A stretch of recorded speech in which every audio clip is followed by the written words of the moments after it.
கள்ளக்குறிச்சியில் கள்ளச்சாராயம் அருந்தி தற்போது வரையிலும் 38 பேர் உயிரிழந்திருக்கக்கூடிய நிலையில் தற்பொழுது முதலமைச்சர் ஸ்டாலின் தனது எக்ஸ் வலைதளத்தில் ஒரு பதிவொன்றை செய்திருக்கிறார். அதில் குறிப்பாக என்னை மிகவும் வேதனைக்கு உள்ளாகி இருக்கக்கூடிய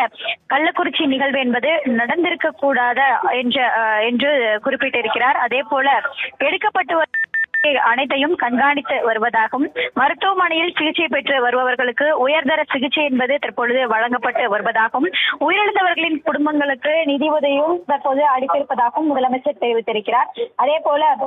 சற்று நேரத்திற்கு முன்னதாக தலைமைச் செயலகத்தில் துறை செயலாளர், அமைச்சர்கள், அதே போல காவல்துறை இயக்குநர்கள் உள்ளிட்டோர்களை நேரில் சென்று பார்வையிடுவது தொடர்பாக கண்காணிப்பு தொடர்பான ஆலோசனை என்பது நடத்தப்பட்டதாகவும் தொடர்ச்சியான உத்தரவுகள் என்பது போடப்பட்டிருப்பதாகவும் இனி இது போன்ற சம்பவங்கள் தமிழ்நாட்டில் மீண்டும் நடைபெறாமல் இருக்க வேண்டும் என அனைத்து நடவடிக்கையும் குறித்தாக அரசுகளுடன் தொடர்ச்சியாக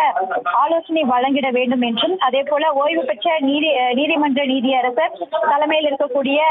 தனிநபர் அமைத்திருக்கக்கூடிய உத்தரவிட்டிருப்பதாகவும் தற்பொழுது இந்த விசாரணை நடத்துவதற்கான உத்தரவையும் தெரிவித்திருக்கிறார். தொடர்ச்சியாக இந்த சம்பவம் தொடர்பாக நேரில் சென்று பார்வையிடுவதற்காக அமைச்சர்கள் உதயநிதி ஸ்டாலின், ஏவா வேலு, அதே போல அமைச்சர் மா சுப்பிரமணியன் ஆகியோர் இங்கிருந்து கள்ளக்குறிச்சி இருந்திருக்கக்கூடிய நிலையில் தற்பொழுது முதலமைச்சர் ஸ்டாலின் தனது எக்ஸ் வலைதளத்தில் இந்த சம்பவம் என்பது நடந்திருக்க கூடாத ஒன்று எனவும் தொடர்ச்சியான நடவடிக்கைகள் என்பது மேற்கொள்ளப்பட்டு வரக்கூடிய நிலையில் அனைத்தையும் கண்காணித்து வருவதாகவும் மருத்துவமனையில் சிகிச்சை பெற்று வரக்கூடியவர்களுக்கு உயர் சிகிச்சை என்பது தற்பொழுது வழங்கப்பட்டிருப்பதாகவும் உயிரிழந்தவர்களுக்கு தொடர்ச்சியாக நிதி உதவியும் வழங்கப்பட்டிருப்பதாகவும் முதலமைச்சர் தெரிவித்திருக்கிறார்.